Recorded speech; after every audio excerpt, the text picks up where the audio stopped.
Hello everyone, good morning. Mayong adlaw, and today I'll be discussing to you another philosophy of education, and that is existentialism in education. So in my previous video, I discussed to you essentialism, and I hope that you were able to watch that video. And if hindi niyo pa napanood, I want you to visit my channel and watch that video. So in this video, I'll be talking about existentialism itself in education. We'll try to answer different questions like what is existentialism and how can we help? What is good in existentialism and how can we know if you are an existentialist teacher? But prior to my discussion, I will also discuss the curriculum aligned with an existentialism philosophy and the methods of education and also the purpose of education in in this theme, which is the existentialist. First, we're going to answer this question. We have what exists. All right. What exists is personal interpretation of the world is all that matters. That individual defines reality, truth, and goodness. So different area here in our country have different interpretations of different topic or concept. Just an example, if you are living in a province, then if your way of living is more on agriculture, then you deal with agriculture because the experience of your students or learners is about agriculture, and that is what is existing. And example, if you are developing a lesson plan that is aligned with the interests of your students, that's why we can define existentialism as a student-centered themes in education. Next is how can we know if we are an existentialist or we are following the existentialism in education?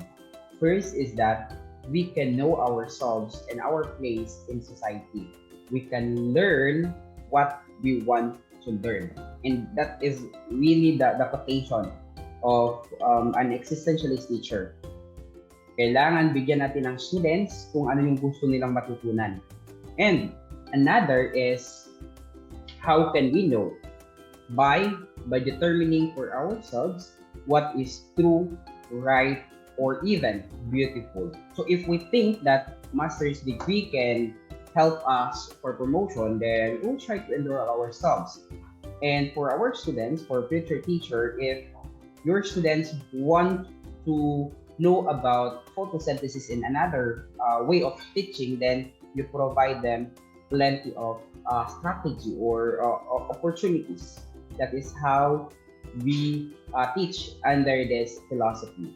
You give a lot of activities for the students to choose as to what he or she is capable of learning those concepts. And another is what is good in existentialism. What is good is that whatever I determine good to be. So the students now will think like, kung nakakabuti itong lesson na ito, then I will really pay attention in this.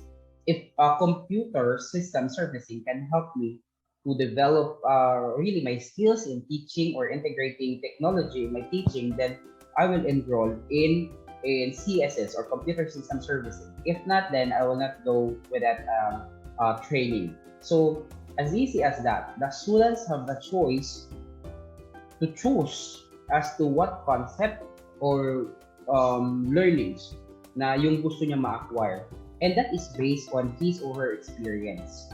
Another is I'll be discussing or presenting to you the purpose of education, which is the existentialist. So the purpose merely fact is the students. You allow the students to what? To choose their own educational experiences. Example, if the students is meron siyang experiences about agriculture and your lesson is about photosynthesis and you let the students express his or her opinion or justification based sa kung ano yung experience niya. Educational experiences. Next is you choose their own path. If you are teaching photosynthesis, you will really provide like a different a way of different strategies just to guide them to really know about photosynthesis. Another is choose from a variety of options provided by the teachers.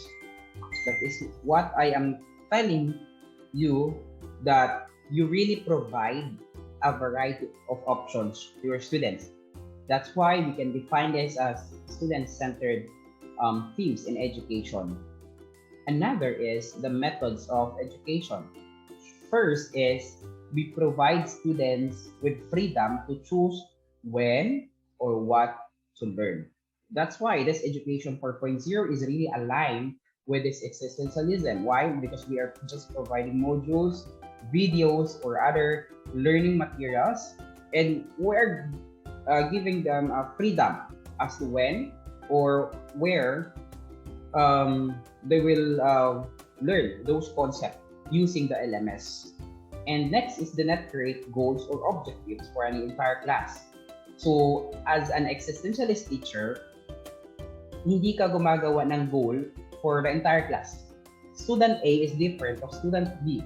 The experience of student A is different from the experience of student B. That's why you really need to provide variety of strategies. So student A is a city boy or city girl. So you give an example based on his or her experience. And we have student B na galing sa province or iba yung what do you call that? Iba yung way of living nila or iba yung environment nila. So you also provide what they call that, we also provide another strategy for them. And it allows self-directed and motivated education. Another is to create a sense of ownership of an educational experiences. So the students now have the right as to when or what. They have the ownership kung ano yung gusto niya matutunan sa concept na ituturo mo or sa na ipresent ng isang teacher. And how about naman sa curriculum? Ano yung purpose? Ano yung theme ng existentialist sa curriculum? The students decide what and how to learn. But curriculum often focuses on the humanities because those topics can easily be applied to each person's life. Why humanities? Because in humanities, we are teaching them how to understand themselves, how to learn the environment, or kasi we are dealing with like kung ano yung importante, kung ano yung truth, kung ano yung yung gusto ko matutunan. And another is vocational education is also common, but the goal here is not to prepare students for a job or livelihood. Instead, the objective is to teach the students about themselves. So if you visited the curriculum in college, they have general education subject or curriculum that focus on understanding self. So there, you are teaching students how to learn, self-directed, and it is student-centered. And that's all about existentialism in education. And I hope that you learned something from this video, and see you in my next video.